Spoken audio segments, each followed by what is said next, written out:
okunye futhi ubuhlungu khona lapho kwinkanda enejwabu kusuke kwenziwe yinsipho ezithizo ozisebenzisile or omunye asebenzise nama perfume or i-underwear embamba kakhulu agcina seyamfoma konke lokho ngagcina sokumenzela ukuthi abe nenkinga ukuthi kube buhlungu kuyona inkanda. Alright, sikhumbuleke ukuthi ke abanye bonisa ukuthi umuntu ngesikhathi esezwe igazi ligijima sokushisa nansi inkomo seyilapha kwakhe uthola ukuthi usengena usefenda ngamandla kukodwa lokhu kufenda ngodli uyabona ufende ngamandla kuyakwenza ukuthi uthola uyasikeka kodwa lokhu kuzwa after uthi musuqedile uzwa ngathi away umphambili wami uyababa kancane kunokusikeka ngoba ngesikhathi ufenda wena bokumnandi wanganaka gcine isisikeka inkanda yakho or even thola ukuthi lo wesifazane mhlambe womile nakhona futhi kuyenzeka lokho ukuthi usikeke ngesikhathi ungena uzwanga wena ngoba bokumnandi kodwa lo wesifazane ubekade womile.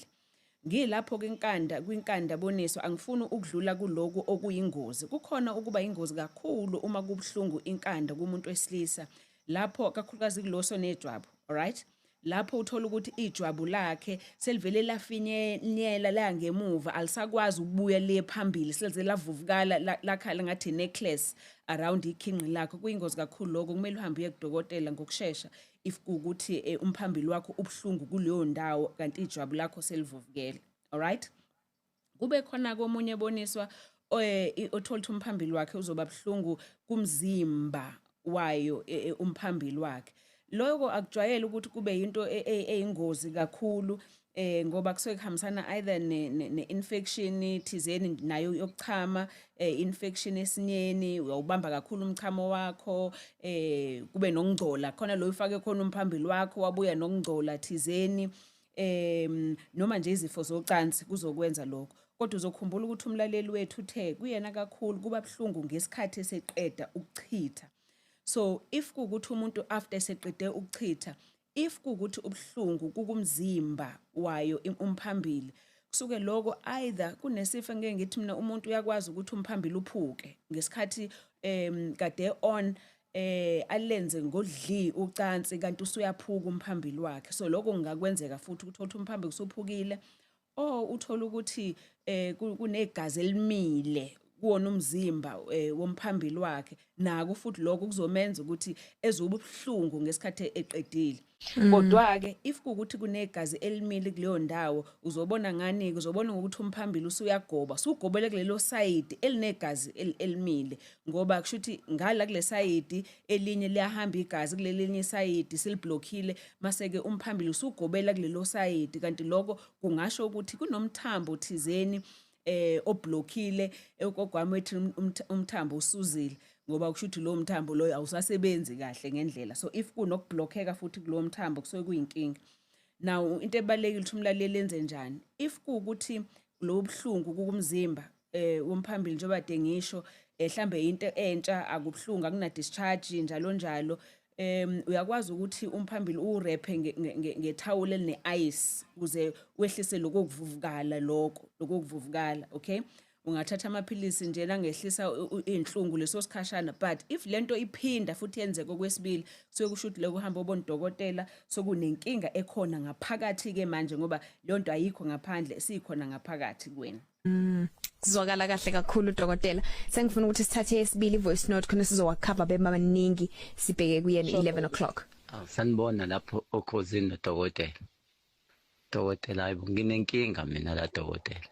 Inkinga yami dokotela la ngasho naloma wengane sasithandana naye. Hayi kodwa ngageza dokotela ngama ngakumuntu nje wangigeza. Manje inkinga uyafika dokotela la ebusuku mhlambe silele siheve naye.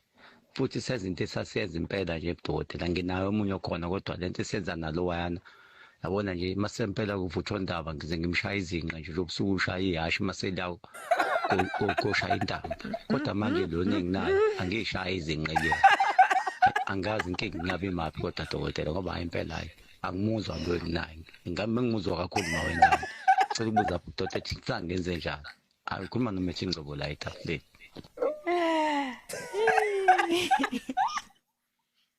Ebonisa ngizwe kahle.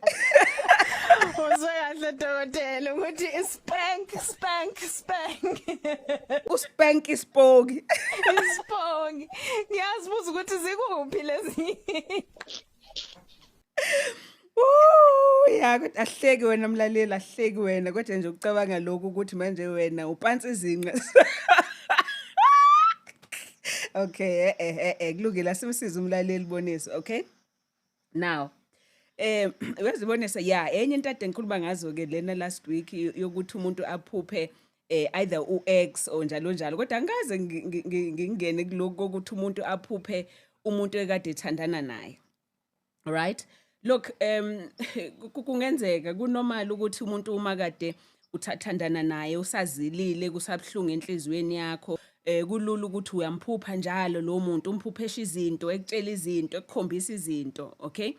Nakhona ngoba phela umuntu lo kade niconnecte naye ngomdavazo kulula futhi ukuthi ugcina sumphupha nidavazana but manje ngathi but ubethe ngathi lento iba live akubona ukuthi usuka ephupha okay okusho utheni uyavakashelwa so angasiyuma ukuthi ubethe uyaphupha na kungasho ukuthini ke lokho if kuukuthi into ayiphuphile lena ubephupha ukuthi lo muntu wakhe ulele naye kuyenzeka vele lokho kunormal kungasho ukuthi vele usanale connection naye 2 usamkhumbula 3 kuyindlela yakhe yokuzila nokugrieva until ngelanga sengena ku closure ukuthi lento avume ukuthi kuyenzeka kakhulukazi ufika ukuthi akakamtholi omunye umuntu okwazi ukusikhava leso sikhala somuntu akade emthanda okay.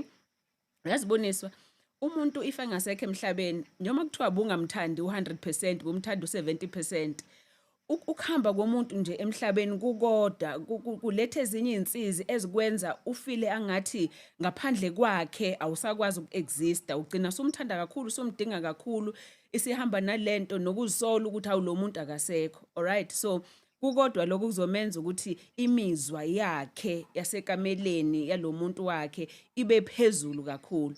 Kodwa ke Boniswa ngoba phela part of umsebenzi wethu ukuthi simiyale umlaleli wethu kubalekile ukuthi ahamba akathola usizo lengqondo ngoba one akukho right ukuthi yena ulala nomuntu ongasekho okay kakhulukazi if azazampanse izinqa ngoba uyabona leyo nto kuyena nasengqondweni yakhe lento sigcina siba physical lo muntu siyamvakashela okay and nangesintu if ukuthi umuntu ongasekho ekuvakashela ekuthiwe lo muntu uzokulanda okay so usengcupheni lo muntu ukuthi egcine sehanjelwa nayingqondo ngoba phela lo muntu loyo usuke ukwenye umkhathi wokuphila so if wena suphila kakhulu nalo muntu ngathi sokusile ngakusasa uthola ingqondo yakho wena isasebenzi kahle usakwazi ukuthi uconnect nabantu laba baphila kulomhlaba unawo ngoba kathi uconnecte nabanye abantu. Yebo ngaba mnandi manje ngoba uyasiduduza but ngizomadvise ukuthi akazama ukuthi hamba athola usizo mhlambe even na ukuthi ayenyangeni umuntu azokamgeze lezinto ngoba lo muntu angagcine sezomlanda kodwa kuyindlela yomzimba wakhe ukuthi azile ukuthi adlule kulento so akazame ngezinye indlela zokuthi akwazi ukuthi abhekane nalesimo anginaso or samhle futhi ifear umunye umuntu ifuna ukusaba usaba ukuthi awe mhlawumbe ngeke ngisamthola umunye umuntu so usebambelele kumuntu ongasekho into ebalekile ukuthi yena usaphila lo munye umuntu akasekho kubalekile ukuthi ekwazi ukuthi enza ama relationships nabantu abaphilayo yena kuze ekwazi ukuthi aqhubeke aphile ngoba yebo iqinise leliboniso umuntu uma umthanda the fact ukuthi useshonile akusho ukuthi uthando so liyashona nalo liyafa usuka uthando lisaphila so kuya understandeka if lo muntu nemizwa yasekameleni kuyena isaphila lo muntu wakhe kodwa ke into ebalekile ukuthi akazama ukuthi azama ukuthiwa kuphume kona kungabe yinto ezogcina isimgcinezela nasezintweni eziningi zakhe zokuthi aphile kulomhlaba. Ngoba ngasekugcineni kwe voice note besesho ukuthi lo ophilayo anaye umlingani wakhe akasamuzwa kahle ngoba uyathola phela ngale okusho ukuthi ngempela lokhu sekuze kuyaphazamisa indlela aphila ngayo manje. Yabona kunjengomuntu ohlala eshaya indlwabu ushaya indlwabu njena uzothi masusu nomuntu wakho ngempela for real enjoy nomuntu obuka kakhulu iphone yabo zonke lezo zinto izinto ezingayona iqiniso lobudlelwane Kodwa manje uma nomuntu phambi kwakho oyiqiniso lobudlelwane, ugcina ungasakwazi-ke wena manje ukuthi urelate naye ngenxa yokuthi wena subuye ungene kuloko kunye ukuphila. So yes, mina ngathi nje okukhulu kakhulu akahamba abonane nodokotela wengqondo ozomsiza ukuthi akaphume kulesimo lesi, akwazi ukuthi nomuntu wakhe if kukuthi kuhle ukuthi umuntu ongasekho umbungaze ngendlela ombungaza ngayo, kodwa ube wazi ukuthi akasekho. Uma sukwazi ukumthinta, umthinte nezinqa, kusuke sekuyinkinga lokho. All right, kuyazwakala dokotela, asike sithole enye voice note futhi. Mina nginenkinga man. Nginsizwa nje leshadile. Ngami ngimlobolile nje kahle.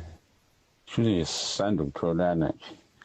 Sasibambisene kahle inkonzo nje imnandi, kodwa sekuya ngokuya manje ilukuluku umdlandlo uyaphela. Angazi ukuthi kudalwa yini ngoba noma sixoxa nje vele athi hayi yena usekhathele futhi akasesemusha njengakucala. So manje mina le nto iyangihlukumeza kakhulu ngoba phela mina igazi lisagijima manje, futhi ngihlala ngikhatshana nasekhaya ngokomsebenzi, ngibuye mhlambe emavikini amathathu, emva kwamaviki amathathu. Le nto iyangikhathaza ngoba manje inkonzo uma ngabe ingasenzeki sifuna manje ngibe umuntu ozozitomoda phela manje ukuze ngibohlise iy'ntaba ngoba phela ngishadile manje, angizokwazi ukuhamba ngiyohlobonga ngaphandle. Aningisiza ukuthi kufuneka kwenziwe njani umuntu uma engasasiboni isidingo sokwenza inkonzo kodwa singakafiki 50 eminyaka ngobudala. Ngiyabonga, ngizolalela emoyeni. Bazi babancane. Uthi uyazitomota yena. Yazi kunephathi lapha ngizwanga kahle ukuthi uthe umuntu wakhe usemusha noma ngoba uzibona ukuthi akasemusha noma akasemuhle, but ngizokuphendula kokubili lokho, okay? Ngoba ekugcineni uthi umuntu wakhe imizwa ayisekho right. If kuukuthi ingoba uthi akasekho musha, usho ukuthi lo muntu sokuhambe iminyaka, lo wesifazane sehambile iminyaka, kujwayelekile-ke lokuboniswa ukuthi umuntu wesifazane eziminyaka ikhula nemizwa yehle ngezizathu eziningi, okay? Ezinye lezo zathu ngayinkinga esemzimbeni yakhe, ezinye lezo zathu ngayinkinga ku-relationship, ezinye lezo zathu ngayizinkinga ezisengqondweni yakhe, ezinye zathu ngayinkinga zamaphilisi esiwadlayo ngoba sesikhulile iminyaka sihambile. All right? Now, if for example ukuthi asimazi ukuthi ungakanani upartner wakhe, but as umuntu wesifazane ekhula, ngikhulume ngayo ukuthi uqalise ngena kulesigaba semenopause lapho umuntu wesifazane amaqanda akhe esephela nomzimba wakhe usuyaqala lapho usuqala usuyarelaxa, usuyakhathala. Kulula-ke lapho ngenxa yama-hormones akhe esifazane lawa athi ngoba wena suyakhula awusekho esigabeni manje sokuthi usazothola iy'ngane. Lama-hormones, lama-chemicals amsiza ukuthi ekwazi ukuthi azithwale, agcine sehla emzimbeni wakhe. Lokho kwehla-ke kwalawa ma-hormones kube yiwona-ke lawa agcine sedala iy'nkinga-ke manje zokuthi ungahali ngoba phela umzimba wakho udalelwe ukuthi hala kuze wenze ucansi, kuze wenze ingane. Manje if kuwukuthi wena awusekho esigabeni sokuthi wenze ingane, then umzimba usothi awasekho isikhathi ukuthi ngihale ngoba sekho isidingo sokuthi ngenze ingane, okay? So umuntu wesifazane usengene kumenopause, umuntu wesifazane ojovayo, even if akakangeni kumenopause but usebenzisa imijovo thizeni nayo egcinezela ama-chemicals akhe enzalo, nayo nako futhi lokho kuzomenza ukuthi agcine engasahali ukuthi enze umdavazo, okay? Kodwa-ke abantu abaningi-ke abesifazane bayathula noma kubuhlungu, uzozwa kubuhlungu agcine ethi hayi ngeke angisafuni, kanti akafuni ukusho ukuthi kubuhlungu. Kanti if kuwukuthi mhlawumbe usekhulile, inkomo iseyomile, gcina sukubuhlungu, agcine engasakwazi ukuthi a-enjoy umdavazo-ke. Nako lokho kuzomenza ukuthi engasathandi ngoba kune-infection thizeni ekhona. Asingakhohlwa-ke kodwa aboniswa ukuthi sikuma-relationship nemishado kuba khona izigameko ezikhona ezisibangela ukuthi sigcina sesiduba, ungasathanda ukwenza izinto ngoba mhlawumpe umuntu wakhe akafuni nikhulume ngezinto, afuna ukuthi ukhulume wena, uthi ukhuluma kakhulu, ugcina nawe suzigodla-ke nama-feelings akho, ugcina sugodla suthi ayike angisalenzi nokulenza-ke ucansi manje, kanti iy'nkinga seziku-relationship or mhlawumbe kunongathembani okhona ku relationship yenu or mhlawumbe unconnect kahle nisakwazi ukuxoxisana kahle kodwa lo muntu expect ukuthi nidavazane kodwa lokho kuzokwenza omunye umuntu wesifazane ezizwe enganayo inkanuko ubaba uthena akasebenzi eduze kwasekhaya uyabona ukuthi kulula kumuntu ongasebenzi eduze kwasekhaya uthola ukuthi umama asole ukuthi mhlambe njengoba engekho lekhaya wenza ukuthi kanti mhlambe ubaba lutho akayenzi ngempela lonto ngolubesho nje ukuthi akakwenzi so yiko kubalekile ukuthi asikhulume before ukhumule alright nezinye izinto ke kodwa bonisa empilweni ezifana ne lifestyle nje utshwala umuntu oseke wahlukumezeka before ngocansi noma nokobonye ubudlelwane nokukhathala komzimba ezukhula umuntu onenkinga zokuthi abazitholi ingane bazama yabona zonke lezo zinto ngaba imbangela kumuntu owesifazaneke ukuthi egcine engasanayo inkanuko engasahaleli ukuthi elenze ucansi hayi kodwa ngoba engafuni wena ngoba into ebalekile leyo bonisa ukuthi sibatshele obaba ukuthi if upartner wakho engafuni ukulala nawe akusho ukuthi akafuni wena mhlambe nje akakufuni ngaleso sikhashana o akafuni ngenxa yesizathu esithize but ungakuthathi wena ngokuthi akafuni wena if kuukuthi akafuni ukudavazana nawe Okay dokotela khona umsinjwana nje osiphazamisayo angazi ukuthi uqhamuka ngakuphi kodwa bese siwaqedile vele ama voice notes ade siwaphethe namhlanje wabalaleli sengicela ukuthi nje usishiyele imininingwane lapho utholakala khona abafuna ukuthi baxhumane nawe sivala ngu Dr Mthembu ngise Medilution inamba zami 031 765 8475 ngizoyiphinda futhi 031 765 8475 cell phone 061 4622 945 kanti sikhona nase Richards Bay 035 760 15 no9 weboniswa angifuni ukuthi ngivale ngingashongo kubalaleli ukuthi ungiboka ibirthday yami last week boniswa so bangihacka ku Facebook ku page lami bahamba becela abantu ngegama lami befuna imali ngegama lami okay but yonke into yenzeka for isizathu I'm now opening a podcast yami as uDr Mthembu just watch the space izobe khona so that abalaleli bekwazi ukuinteract nami live bangibuze yonke lembuzo abafuna ukuyibuza live kuleyo podcast kodwa ngizokusho lokho emsakazweni the minute sengilauncha leyo podcast nibe nobusuku obuhle ngiyaxolisa ngokuthi asiconnectanga kahle namhlanje nokuthi isikhathi sethu sibe sincane but uyazini round 2 next week ngizokwenza show ukuthi uhot nibe nobusuku obuhle asakwazi nokulinda siyabonga kakhulu Dr Mthembu ube nobusuku obuhle nawe okay bye bye babe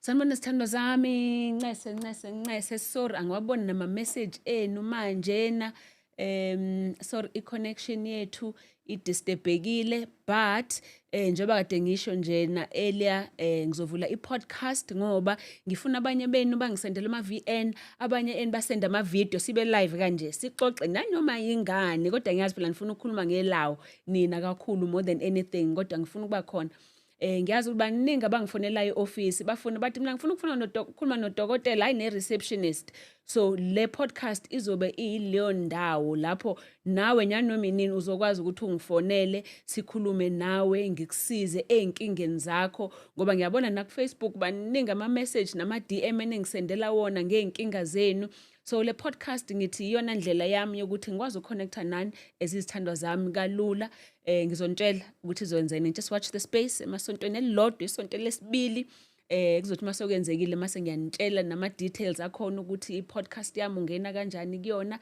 kuzoba right kube mnandi kube nothando nami ngiyanithanda ngithi sithandwa zami nibe nobusuku obuhle uthi ngibona ama message enu khona obekhala ngokulinda yes fikile hello baby Khethiwe gcina cela ukubuza ukuthi kudalwa yini ukuthi ungalukhothazeli ucansi nomuntu wakho kwesinye isikhathi kuhle Khethiwe ngoba ile message ekade ngiqeda ukuyiphendula nje manje ngalomuntu wesifazana kade efonile ngicabanga ukuthi bengiphendula wena ke lapho Khethiwe all right uthi ngibona ukuthi ubani futhi omunye ngase ngimthathe just before you have the nightcap just before ulala Dr ngicela ukwazi ngoketshezi olumhlophe olunjengamanzi oluphuma mangiqeda ukwenza ucansi kowesimama. Ngabe bonke abesimame luyaphuma liphuma kulo wesimame. Lalela mhlawumbe olwakho njalo loketshezi, ngoba ngesikhathi uma uqeda ukwenza ucansi nawe usuke kade ukhiphe uketshezi lakho, angithi ukhipha icene nawe and ukhipha nesperm. Uthi uma seseniqedile lo ketshezi oluphumayo olunye olwakho nalo, so usuke ne-mix phakathi kwamanzi akhe nawakho. Ngale kwalo muntu-ke losithi-ke uyasikwetha, ngikhuluma kakhulu ngaloko, kodwa akulona uketshezi oluncane lolo, uketshezi la ngampela-ke lolo kuba manzi ngampela, luyazwakala, kodwa akuyona into eyinkinga as long as kunganuki kabi, kunganuki ufishi, kunganuki into ebolile, into e-right leyo, as long as nikwazi ukuthi niqhubeke usule nje, uqhubeke wenze u-round 2 kube mnandi. Okay? Alright-ke zithandwa zami, nibe nobusuku obuhle, ngiyanithanda angithi. Bye. Bye-bye. Good night.